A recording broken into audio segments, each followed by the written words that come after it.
આનંદમાં સૌ રહીએ સમજીને સાચું જ્ઞાન, ક્ષણે ક્ષણને જીવીએ ભૂલી જઈને ભૂતકાળ પામી, સમાધાન સૌ મૂંઝવણોના, દુઃખો ભાગે જોઈ અમને હસતા, ટેન્શન નહીં કોઈ કચકચ નહીં કુમારીથી જીવીએ, હે આનંદમાં સૌ રહીએ સમજીને સાચું જ્ઞાન, ક્ષણે ક્ષણને જીવીએ ભૂલી જઈને ભૂતકાળ.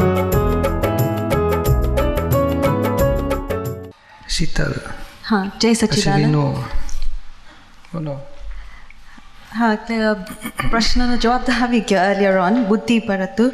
બુદ્ધિ ઉપરનો પ્રશ્ન. બુદ્ધિનો ક્યારેક ડિસિઝન, બુદ્ધિ ક્યારે વાપરવી જોઈએ?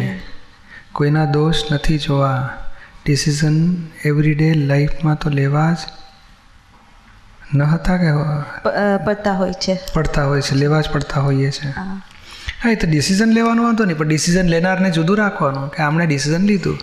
આ ડિસિઝન કેવું હોય છે, બુદ્ધિ ડિસિઝન લે છે ને તે ખરેખર વ્યવસ્થિત એની પાસે. આપણે સ્થૂળ વ્યવસ્થિત કોને કહેવાય છે? ચા બનાવીએ તો સંજોગ, પાણી, તપેલી બધું ભેગું થઈને બન્યું એ સ્થૂળ સંયોગ કહેવાય, અને સ્થૂળ કાર્ય વ્યવસ્થિતનું સ્થૂળ સ્વરૂપ કહેવાય. સૂક્ષ્મ વ્યવસ્થિત ક્યાં અડે છે કે બુદ્ધિ કેવી રીતે ડિસિઝન લે છે? બધા સંજોગ ભેગા મળી પોઝિટિવ તરફ પછી ગઈ અને બુદ્ધિએ ડિસિઝન લીધું. એ જોયું ત્યારે તમે વ્યવસ્થિત આ બુદ્ધિ પાસે ડિસિઝન લેવડાવ્યું આપણે જોઈ શકીએ જુદું. એટલે સૂક્ષ્મ વ્યવસ્થિત આપણે સ્ટડીમાં લીધું કહેવાય. આ બુદ્ધિ ક્યારે વાપરવી જોઈએ? તો કામકાજના સોલ્યુશન માટે વાપરવી. સહેલો જવાબ. વ્યક્તિના દોષ જોવા માટે નહીં, વ્યક્તિ જોડે અભેદતા અને પ્રેમ જ્ઞાનથી રાખવાનો. ક્યારેક ડિસિઝન્સ લેવાનું હોય, લાઈક સત્સંગમાં આપણે થોડુંક પ્લાનિંગ કરતા હોઈએ ત્યારે ઘણી વખત અઘરું લાગતું હોય ફાઇલ વનને કે કેવી રીતના કંઈક પ્લાનિંગમાં આપણે નક્કી રાખવાનું પહોંચવું છે. દાદા મને શક્તિ આપો પહોંચવાની, મને સૂચ પાડો, પહોંચવું છે એવું નક્કી રાખો ને વ્યવસ્થિત પછી એવું આવીને ઉપરે સંજોગ પોઝિટિવ મળે ને પછી પહોંચાય કરો. સમજાયું ને? હા, બરાબર. એ નક્કીપણું આમાં અમે વ્યવસ્થિત. આ બુદ્ધિ કેવી છે? અહંકાર નક્કી કરે ને મારે પહોંચવું છે, પછી બુદ્ધિ કેવી રીતે પહોંચવું એ બધું ઊભું કરે, પછી સંજોગો પછી વ્યવસ્થિત બધું હેલ્પ કરે, પહોંચાડે. કાળ, ક્ષેત્ર, સંજોગો, નિમિત્તો ભેગા મળીને પહોંચાડે. આપણો નો કોન્ટ્રડિક્શન વાળો નિશ્ચય હોવો જોઈએ, અવિરોધાભાસ. અને નેગેટિવ સાઈડ નહીં પહોંચાય તો તું બંધ રાખ, તારી વાત ગેટ આઉટ. ગમે તે થાય પહોંચીશું, 2-5 મિનિટ મોડું વહેલું પણ પહોંચીશું, બિફોર ટાઈમ પહોંચવું છે એવું રાખવું આપણે. જય સચ્ચિદાનંદ. જય સચિન. વિનુ, પછી વિદ્યા. જય સચ્ચિદાનંદ પૂજ્યશ્રી. આપણે આરતી વિશે પૂછ્યું હતું મારે કે આપણે ભાવ આરતી કરીએ અને દીવા આરતી, એમાં આરાધનામાં કાંઈ ફેર પડે? ના, વાંધો નહીં. આમ તો કેવું છે, નાના બાળકોને બધા હોય ને તો પેલું સમજે નહીં એટલે આરતી બારતી પ્રગટાવે ને પછી દોડીને આગળ કે હું કરું એટલે એને ચોંટે. અને આપણે એમને એમ રહેતું હોય તો ચાલે, અને કરો તોય સારું. કરો એટલે શું સારું? તો કે આ બુદ્ધિ કે છે ઘીનો ખર્ચો, પાછો વાટનો ખર્ચો, એવું એ ખર્ચા બરચા બધી બુદ્ધિ ચક્કર ચાલે ને એટલે આ એ બધું ડખો કરે અંદર. આપણે ભાવથી ચાલે જ ને. હે સિમંદર સ્વામી પ્રત્યક્ષ. ના, એવું નથી. એ તમારે ના હોય, ભાવ બુદ્ધિ ચાલે, કડાકોટો લાગે બધો. એટલે આ બધી ગોઠવણી એટલે માટે કે આ દેહ પણ આરતીમાં રમણતા કરી કહેવાય. હા, દેહથી રમણતા, પેલી મનથી રમણતા અને વાણીથી રમણતા બધું પરવાય સારું વધારે. અને આપણે એમને એમ સરસ ભક્તિ રહેતી હોય તો વાંધો જ નથી. પણ આ તો જનરલ એટલે માટે રાખ્યું હતું કે બધાને આ બધું છે ને. ના કીધું આરતી બોલાતી હોય ને તો બોલો વિધિ બોલાતી હોય તો ક્યાંય ચીજ જતું રહ્યું હોય. અરે બીજી પછી પહેલી પછી ત્રીજી કેમ આવી કહેશે? બીજી વખતે ચીજ જતું રહ્યું હોય. પેલી આરતી આવે ને એટલે પાછું એને એકદમ એકાગ્ર થઈ જાય. એટલે હેલ્પિંગ છે એટલું જ, બસ બીજું કશું. એટલે શું છે કે અમે લગભગ 3 વર્ષ થયા અચૂક રોજ કરીએ જ આરતી. ગમે તે રાતે પણ કદાચ ક્યાંક બહાર જવાનું થયું હોય રાતે આવીને આરતી તો કરીએ જ, પણ ભાવ આરતીમાં મારે શું કે શુદ્ધ ઉપયોગપૂર્વક, એટલે કે આંખ બંધ કરીને શબ્દ જોઈને કરું. હવે ચાલે. દીવાથી કરીએ તો એવી રીતે નથી થતું. ના તો કાંઈ વાંધો નહીં, આપણે પેલું બરોબર છે. પેલા લોકો આ બાળકો બધા ઘરમાં હોય ને તો દીવા બીવા કરવાના, એટલે એ લોકોને ઇન્વોલ્વમેન્ટ થાય બાળકોને. તમે તો બાળકોને જરૂર નહીં ને તમારે. આ તો બધા નાના નાના ટાબરિયા હોય ને બિચારાને, એને પેલું સમજે નહીં, શબ્દોએ સમજે નહીં, એને ભાવે સમજે નહીં, એટલે આવું ક્રિયામાં એને આનંદ થાય. એટલે બાળક હોય ત્યાં સુધી ક્રિયા, દ્રવ્ય ક્રિયા કહેવાય. અને મોટા થાય એટલે ભાવ, પછી બહુ થઈ ગયું. ચાલે. જય સચિન. વિદ્યા પછી દુલારી શું કહે છે? સોરી, મેં છે ને પ્રશ્ન મોકલો હતો. આવશે તો આરતી પર જ હતો. Please wait, you are in queue. Sorry. ના એટલે કહી દો અત્યારે તો તમારો પતી જાય. કઈ ને માઇક ખેંચી લીધું તો લઈ લો. ના એટલે વોટ ઇટ ઇઝ કે આપણે અડાલજમાં ને બધી જગ્યાએ આરતી થતી હોય છે ને દીવા પ્રગટાવીને, તો આ તો વાસંતી ડખો છે, એટલે કે મને છે ને કેમ થાય કે આંખો મીચીને કરું રાઈટ તો સખી ના થાય. બધા છે ને કે મારાથી ક્યારે પકડાઈ જાય, મારે ક્યારે એ આરતી કરવા દેવાનું, એ બી કરવા દો. નહીં તો મને ખબર તમે એવું જ કહેવાના છો. કારણ શું છે ને, આ બધો બહુ ફરક પડે.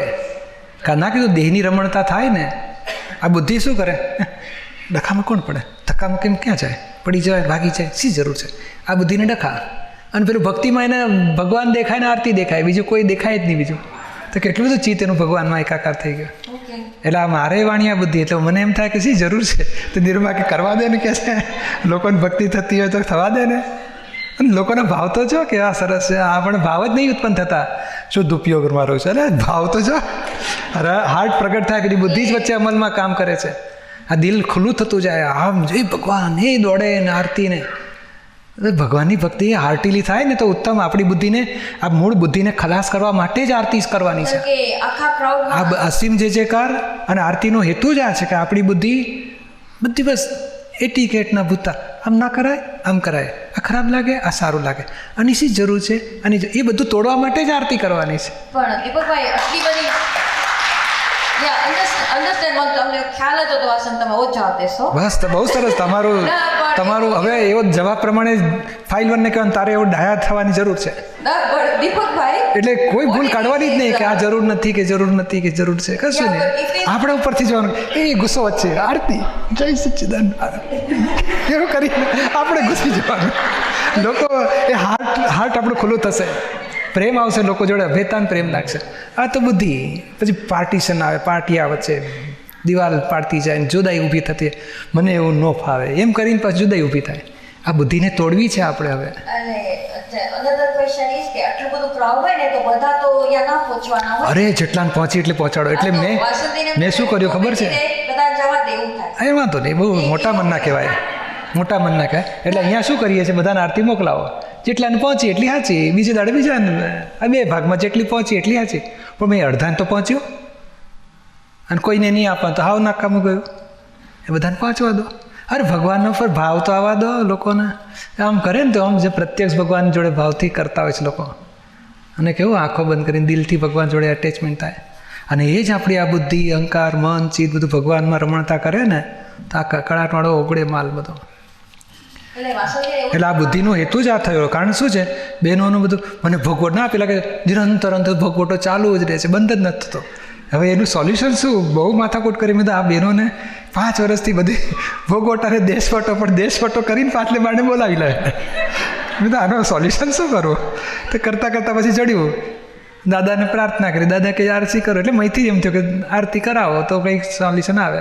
આ બુદ્ધિને સમાવવા માટે આ બુદ્ધિ આ બહેનો નહીં, ગમે તે હોય, જેને બળાપો થતો હોય એ બુદ્ધિ કામ કરે છે. અને બુદ્ધિને સમાવવા માટે ઊંચામાં ઊંચો પ્રયોગ આરતી અને અસીમ જે છે કારો. સમજાઈ ગયું ને? દીપકભાઈ કહ્યું હતું કે દીપકભાઈ નામ કીધું આરતી લેવા આવે નવકારનું નિમંત્રણ નહીં લઈ આવતા, આવવાનું છે. એ તમારે હમણાં મને શું ખબર શું નીકળવાનું છે દાદાની પ્રાર્થના.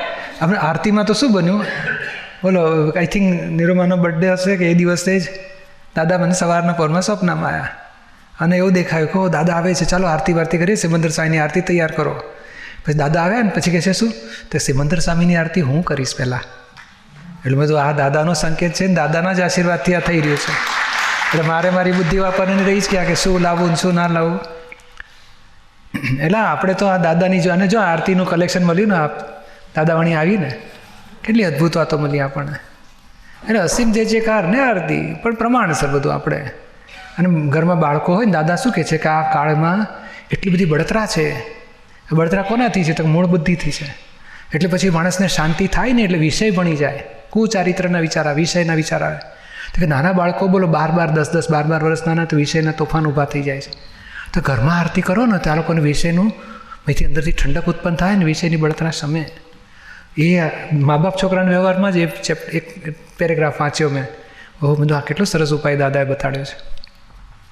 અને આ તો બધી વિષયની બળતરા, કસાયની બળતરા, એવો આ કાળ છે. એટલો બધો કાળ વિચિત્ર છે. મળ્યા બળતરા ઊભી થાય ના હોય ત્યાંથી ત્યાં બધી ઠંડક થાય, શાંત થાય બધી વૃત્તિઓ. એટલે ઊંચામાં ઊંચો પ્રયોગ છે. અને દાદાની બધી પ્રાયોગિક ધોરણે છે. આ બધા પ્રયોગ છે. 9 કલમો કે છે અમે 35-40 વર્ષથી કરતા હતા. આરતી તો કે દાદા જ એન્કરેજ કરતા હતા કે ભાઈ ઊંચામાં ઊંચું છે. અને લોકોને શું કે સત્સંગ પતે ને એટલે દાદાની આરતી રોજ થતી. પછી કહેશે ભાઈ છેલ્લે આરતીમાં આવી જવાનું 2 મિનિટ માટે. પણ અમે પૂર્ણ દશાએ હોઈએ અને અમારા પૂર્ણ દર્શન કરો ને તમારું કલ્યાણ થઈ જાય, બીજ પડી જાય, કામ નીકળી જાય. અને આરતી જે કરે ને તો કે આરતા ધ્યાન રુદતે એને ખલાસ થઈ જાય. એટલે બધી અદ્ભુત વાતો. અને કે છે આ દેવોને ચડાવેલા પુષ્પો, તીર્થંકરોને ચડાવેલા પુષ્પો મહાત્મા ઉપર દાદા નાખે. પુષ્પો હોય બધા. તે મને સૌથી પહેલી સેવા જ મળી. મારે જઈને લઈ આવવાનું ફૂલ. દાદરમાં રહેતા માસીબાન ઘેર આરતી થાય તો ફૂલો બધા લઈ આવવાની સેવા. દાદા પછી ફૂલો બધા માથે નાખે.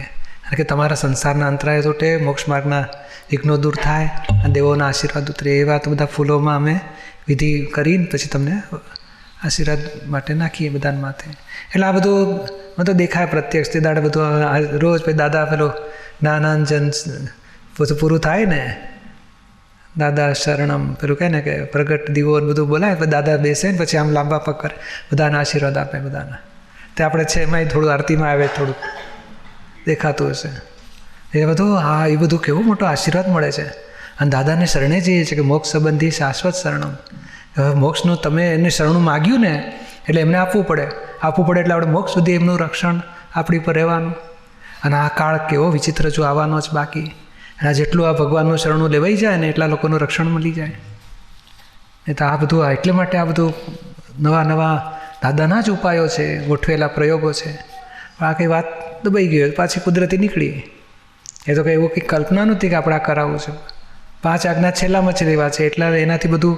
પણ આ સંસારના દેવો પાર વગરનું મન, બુદ્ધિ, ચિત્ત, અહંકાર બધા અવળા માર્ગે આગળ વધેલા. એમાંથી પાછા ફેરવવા માટે આ બધું ઉપાયો બધા છે. એટલે આપણે પ્રમાણસર બધું ગોઠવીએ છીએ.